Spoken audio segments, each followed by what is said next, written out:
Hi, myself Nasir. So I am dealing with your optional subject sociology. ഇന്ന് നമ്മൾ ഈ വീഡിയോയിൽ സോഷ്യോളജി എന്താണ്, sociology as an optional subject നമുക്ക് സിലബസിൽ എന്തൊക്കെയാണ് പഠിക്കാനുള്ളത്, ഈ ഒരു വിഷയം നമ്മൾ ഓപ്ഷണലായി എടുക്കുമ്പോൾ അതിൻ്റെ അഡ്വാൻറ്റേജസും അതോടൊപ്പം തന്നെ ഈ ഒരു പേപ്പർ എത്രത്തോളം ചലഞ്ചിങ് ആണെന്ന് നമ്മളിന്ന് ഡിസ്കസ് ചെയ്യും. എങ്ങനെ ഈ ഒരു പേപ്പർ ബെറ്റർ ടൈം മാനേജ്മെൻറ്റോടുകൂടി ഏറ്റവും എഫിഷ്യൻ്റായ രീതിയിൽ നമുക്ക് പഠിക്കാം എന്നതാണ് ഇന്നത്തെ വീഡിയോയിൽ നമ്മൾ പറയാൻ പോകുന്നത്. So let's move to the first part, understanding sociology. Simply sociology എന്ന് പറഞ്ഞു കഴിഞ്ഞാൽ it's a study about society. സൊസൈറ്റിയെക്കുറിച്ചുള്ള ഒരു പഠനശാഖയാണ് സോഷ്യോളജി. ഇതിൽ ഇൻഡിവിജ്വൽസ് എങ്ങനെ സൊസൈറ്റിയിലുള്ള സോഷ്യൽ ഇൻസ്റ്റിറ്റ്യൂഷൻസുമായിട്ട് ഇൻട്രാക്ട് ചെയ്യുന്നു, അവരെ ഇൻ്റർ റിലേഷൻഷിപ്പിനെ കുറിച്ച് പറയുന്നതാണ് സോഷ്യോളജി. അതായത് സൊസൈറ്റിയിലുള്ള സോഷ്യൽ ഇൻസ്റ്റിറ്റ്യൂഷൻസുമായി സോഷ്യൽ ഗ്രൂപ്പ് ഇൻഡിവിജ്വൽസ് എങ്ങനെ ഇൻട്രാക്ട് ചെയ്യുന്നു, അവരെ ഇൻ്റർ റിലേഷൻഷിപ്പിനെ കുറിച്ച് പഠിക്കുന്ന ഒരു സബ്ജക്റ്റാണ് സോഷ്യോളജി. സ്കോപ്പ് ഓഫ് സോഷ്യോളജിയെ കുറിച്ച് പറയുകയാണെങ്കിൽ നമ്മൾ ഈ ഒരു സബ്ജക്റ്റിൽ നിന്ന് നമ്മൾ ഈ സോഷ്യൽ ബിഹേവിയർ എന്താണെന്ന് പഠിക്കും, അതേപോലെ സോഷ്യൽ ഇൻസ്റ്റിറ്റ്യൂഷൻസിനെ കുറിച്ച്, എന്തൊക്കെ സോഷ്യൽ പ്രോസസ്സും അതുവഴി ഉണ്ടാവുന്ന സോഷ്യൽ ചേഞ്ചസും സോഷ്യൽ ഫിനോമിനെ കുറിച്ചാണ് ഒരു ലാർജ് സ്കെയിലിൽ നമ്മൾ ഈ ഒരു സബ്ജക്റ്റിൽ നമ്മൾ പഠിക്കും. ഇനി സോഷ്യോളജി എങ്ങനെ കറണ്ട് സൊസൈറ്റിയിൽ ഇമ്പോർട്ടൻ്റ് ആവുന്നു. മറ്റുള്ള സബ്ജക്റ്റിനേക്കാളും സോഷ്യോളജി നമ്മളൊരു ക്രിറ്റിക്കൽ വ്യൂ പോയിന്റിൽ നിന്നാണ് പഠിക്കുന്നത്. ഈ ക്രിറ്റിക്കൽ അനാലിസിസ് ചെയ്യുന്നതോടൊപ്പം നമുക്ക് ആ ഒരു ടോപ്പിക്കിലെ പ്രോസ് ആൻഡ് കോൺസിനെ കണ്ടുപിടിക്കാനാവും. So let's move to the second part, sociology as an optional subject in UPSC. എന്തൊക്കെയാണ് നമ്മൾ സോഷ്യോളജി ഓപ്ഷണലായിട്ട് പഠിക്കുമ്പോൾ നമുക്ക് പഠിക്കേണ്ടത്? Why we choose sociology? Because it's a highly scoring paper. മറ്റുള്ള വിഷയത്തെക്കാളും ഓരോ കൃത്യമായ ഒരു സ്ട്രക്ചർ ആൻഡ് പാറ്റേൺ ഉള്ള ഒരു സിലബസ് ആണ് സോഷ്യോളജിക്കുള്ളത്. അതേപോലെ തന്നെ അതിലെ ഓരോ കോൺസെപ്റ്റ്സും നമ്മൾ എക്സാമ്പിൾസ് പഠിച്ചു കഴിയുമ്പോൾ നമുക്ക് മറ്റുള്ള കണ്ടംപററി സൊസൈറ്റിയിൽ വരുന്ന ഇഷ്യൂസുമായി കണക്ട് ചെയ്തുകൊണ്ട് നമുക്ക് ആൻസർ റൈറ്റിങ്ങിൽ അത് അപ്ലൈ ചെയ്യാൻ പറ്റും. അത് നമ്മുടെ ആൻസർ റൈറ്റിങ്ങിനെ കുറച്ചും കൂടെ ബ്യൂട്ടിഫുൾ ആക്കും. അതേപോലെ തന്നെ ഈ ഒരു സബ്ജക്റ്റ് പഠിക്കുമ്പോൾ നമുക്ക് നമ്മുടെ GS പേപ്പറിനെ കൂടി ബെനിഫിറ്റ് ചെയ്തുകൊണ്ടാണ് നമ്മൾ സോഷ്യോളജി പഠിക്കുന്നത്. കാരണം സൊസൈറ്റിയിലുള്ള പല കാര്യങ്ങളും നമുക്ക് നമ്മുടെ GSലെ പല വിഷയങ്ങളിലും നമുക്ക് പഠിക്കാനുണ്ട്. So it's more useful to GS paper also. ഇതിൻ്റെ സിലബസ് ആൻഡ് സ്ട്രക്ചർ നോക്കുകയാണെങ്കിൽ നമുക്ക് രണ്ട് പേപ്പേഴ്സാണുള്ളത്. First paper fundamentals of sociology and second paper Indian society. Fundamentals of സോഷ്യോളജിയിൽ നമുക്ക് മെയിൻലി പഠിക്കാനുള്ളത് സോഷ്യോളജി എന്താണ്, അതിൻ്റെ എമർജൻസ്, വാരിയസ് തിയറീസ്, അതുമായി റിലേറ്റ് ചെയ്തിട്ടുള്ള തിയറിസ്റ്റുകൾ, നമുക്ക് പൈനിയേഴ്സ് ഓഫ് സോഷ്യോളജി കുറേയധികം ഫൗണ്ടേഴ്സ് ഉണ്ട്, അവരെക്കുറിച്ച് പഠിക്കാൻ. അതേപോലെ കുറേ സൊസൈറ്റൽ ഡൈനാമിക്സിനെ കുറിച്ച് പഠിക്കുക, കുറേ ടേംസ് നമ്മൾ ഫെമിലിയർ ആവുക, അതൊക്കെയാണ് ഫണ്ടമെന്റൽസ് ഓഫ് സോഷ്യോളജിയിൽ പറയുന്നത്. സെക്കൻഡ് പേപ്പറാണ് നമുക്ക് കുറച്ചും കൂടെ മോർ ഇമ്പോർട്ടൻ്റ് ആയിട്ട് നമ്മൾ പഠിക്കേണ്ടത്. കാരണം അതിൽ ഇന്ത്യൻ സൊസൈറ്റീനെ കുറിച്ചാണ് പറയുന്നത്. ഇന്ത്യൻ സൊസൈറ്റിയിലെ social structure, social hierarchy, caste system, policies, impact, ഇങ്ങനെയുള്ള കുറേ അധികം സൊസൈറ്റൽ ഇഷ്യൂസിനെ കുറിച്ചും സൊസൈറ്റൽ ചേഞ്ചസും ഇന്ത്യൻ സൊസൈറ്റീനെ ഡീറ്റെയിൽഡ് ആയിട്ട് പഠിക്കുന്ന ഒരു പേപ്പറാണ് ഇന്ത്യൻ സൊസൈറ്റി എന്ന് പറയുന്നത് പേപ്പർ 2. ഇത് നമുക്ക് നമ്മുടെ GS പേപ്പേഴ്സിൽ നമ്മുടെ ആൻസർ റൈറ്റിങ്ങിൽ വളരെയധികം ഉപകരിക്കുന്ന ഒരു കാര്യമാണ്. കാരണം ഇന്ത്യൻ സൊസൈറ്റിയിൽ നടക്കുന്ന കണ്ടംപററി സൊസൈറ്റിയിൽ നടക്കുന്ന ഒരുപാടധികം കാര്യങ്ങളെക്കുറിച്ച് നമ്മൾ ഡിസ്കസ് ചെയ്യും. ഇത് നമ്മുടെ ഇക്കണോമിക്സിലായാലും ബാക്കി GS പേപ്പേഴ്സിലായാലും നമുക്ക് അപ്ലിക്കബിൾ ആണ്. ഓൾസോ നമ്മുടെ പേപ്പർ 1 ഈ ഫണ്ടമെന്റൽസും പ്രിൻസിപ്പിൾസിൽ കുറേയധികം തിയറീസിനെ കുറിച്ച് പറയുന്നുണ്ട്. ഇതെല്ലാം നമ്മുടെ എത്തിക്സ് പേപ്പറിൽ നമുക്ക് അപ്ലിക്കബിൾ ആണ്. അതേപോലെ തന്നെ നമ്മൾ ഇമ്പോർട്ടൻ്റ് ആയിട്ട് ഫോക്കസ് ചെയ്യേണ്ട ഭാഗങ്ങൾ എന്ന് പറഞ്ഞു കഴിഞ്ഞാൽ സോഷ്യൽ സ്ട്രാറ്റിഫിക്കേഷൻ, അതേപോലെ സോഷ്യൽ ഇൻസ്റ്റിറ്റ്യൂഷൻസ് ആയിട്ടുള്ള family, religion, rural and urban transformation, social movements, ഇങ്ങനെയുള്ള ഏരിയാസാണ് നമ്മൾ കൂടുതൽ സ്ട്രെസ് ചെയ്ത് പഠിക്കേണ്ടത്. ക്വസ്റ്റ്യൻസ് വരുമ്പോൾ നമുക്കത് അപ്രോച്ച് ചെയ്യണമെന്നുണ്ടെങ്കിൽ നമുക്ക് ആ ഒരു ഏരിയയുമായിട്ട്. റിസോഴ്സസിനെ കുറിച്ച് പറയുകയാണെന്നുണ്ടെങ്കിൽ നമുക്ക് ക്ലാസ് ഉണ്ടാവും. ക്ലാസ്സിൽ ഞാൻ സ്ലൈഡ്സ് പ്രസൻറ്റ് ചെയ്യും. അതോടൊപ്പം തന്നെ ഈ ഓരോ ടോപ്പിക്സിനും അതിൻ്റേതായ ഫ്ലോ ചാർട്ട്സ്, ഡയഗ്രാംസ് വെച്ചിട്ടായിരിക്കും ഞാൻ ക്ലാസ് എടുക്കുന്നുണ്ടാവുക. വിത്ത് എൻ്റെ ഹാൻഡ് റിട്ടൺ നോട്ട്സ് ഞാൻ സെൻഡ് ചെയ്യുന്നതായിരിക്കും. അതല്ലാതെ ഈ സോഷ്യോളജി പോലത്തെ ഒരു സബ്ജക്റ്റിന് ഏറ്റവും കൂടുതൽ വേണ്ടത് എക്സ്ട്രാ റീഡിംഗ് ആണ്. നമ്മൾ ഒരു ടോപ്പിക്ക് ക്ലാസ് എടുത്ത് കഴിയുമ്പോൾ അല്ലെങ്കിൽ അത് പഠിക്കുമ്പോൾ അതിനെക്കുറിച്ച് കൂടുതലും നമ്മൾ വീണ്ടും എക്സ്പ്ലോർ ചെയ്ത് പഠിക്കുന്നതായിരിക്കും ഏറ്റവും നല്ലത്. കാരണം നമ്മളൊരു ടോപ്പിക്ക് ആ ഒരു ഇതിൽ ലിമിറ്റഡ് ആക്കി നിർത്താണ്ട് കൂടുതൽ കാര്യങ്ങൾ വായിക്കുമ്പോൾ നമുക്ക് എക്സ്ട്രാ പോയിന്റ്സ്, നമുക്ക് ആൻസർ റൈറ്റിങ്ങിന് അത് വളരെയധികം ഉപകരിക്കും. കാരണം നമുക്കറിയാം സോഷ്യോളജി നമ്മുടെ ഓപ്ഷണൽ പേപ്പറാണ്, അതും മെയിൻസിന് എഴുതുന്ന എക്സാമാണ്. MCQ അല്ല ഒരിക്കലും നമുക്കൊരു ഉത്തരത്തിൽ നിന്നിട്ട് നമ്മുടെ ആൻസർ ഏറ്റവും ബ്യൂട്ടിഫുള്ളായി എഴുതുന്നിടത്താണ് നമുക്ക് സ്കോർ ചെയ്യാൻ പറ്റുക. അപ്പോൾ നമുക്ക് എക്സ്ട്രാ റീഡിങ് വളരെ ഉപകാരം. ഇങ്ങനെ സ്റ്റാൻഡേർഡ് ബുക്സ് ഇപ്പം ഞാൻ റെക്കമെൻഡ് ചെയ്യണത് സോഷ്യോളജി ബൈ ആൻ്റണി ഗിഡൻസ്, അതേപോലെ social science in modern India by MN Srinivasan. അതൊക്കെ നമുക്ക് നല്ല രീതിയിലുള്ള കോംപ്രഹെൻഷൻസ് ഉള്ള ബുക്കുകളാണ്. അതല്ലാതെ പല ബുക്സും നമുക്ക് മാർക്കറ്റിൽ അവൈലബിൾ ആണ്. പക്ഷെ ഞാൻ പ്രിഫർ ചെയ്യുക സ്റ്റാൻഡേർഡൈസ്ഡ് ആയിട്ടുള്ള 2 ബുക്കാണ് ഇത് രണ്ടും. അതല്ലാതെ നമുക്ക് എസെൻഷ്യൽസ് ഓഫ് സോഷ്യോളജി എന്ന് പറഞ്ഞൊരു ബുക്കുണ്ട്. അതിൽ നമുക്ക് fundamentals of sociology, principles of sociology detailed ആയിട്ട് അതിൽ കൊടുക്കേണ്ട നമുക്കൊരു ഫുൾ കവറേജ് കിട്ടുന്നൊരു ബുക്കാണ് എസെൻഷ്യൽസ് ഓഫ് സോഷ്യോളജി.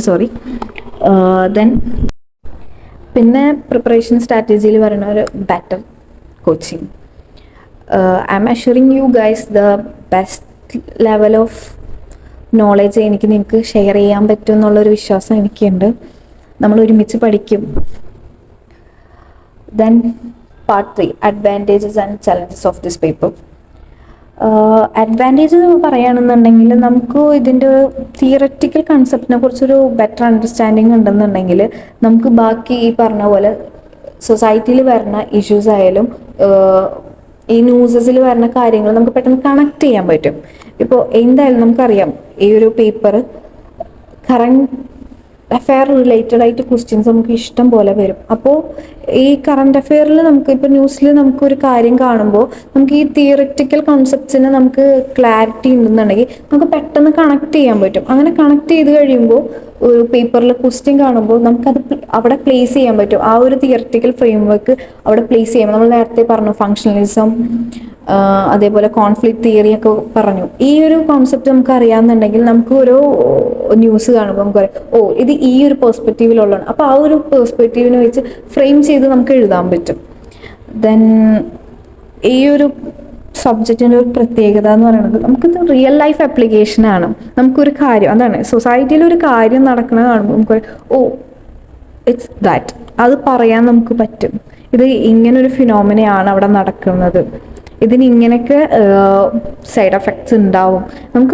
നമ്മൾ പറയുന്നത് ഒരു ക്രിറ്റിക്കൽ അനാലിസിസ് നമുക്കൊരു കാര്യം നടക്കണ കാണുമ്പോൾ എത്ര വലിയ പോസിറ്റീവായിട്ടുള്ള കാര്യമാണെങ്കിലും നമുക്ക് അതിൻ്റെ പ്രോസ് ആൻഡ് കോൺസിനെ തരംതിരിച്ച് പറയാൻ ഈ ഒരു സബ്ജക്റ്റ് നമ്മളെ ഹെൽപ്പ് ചെയ്യും.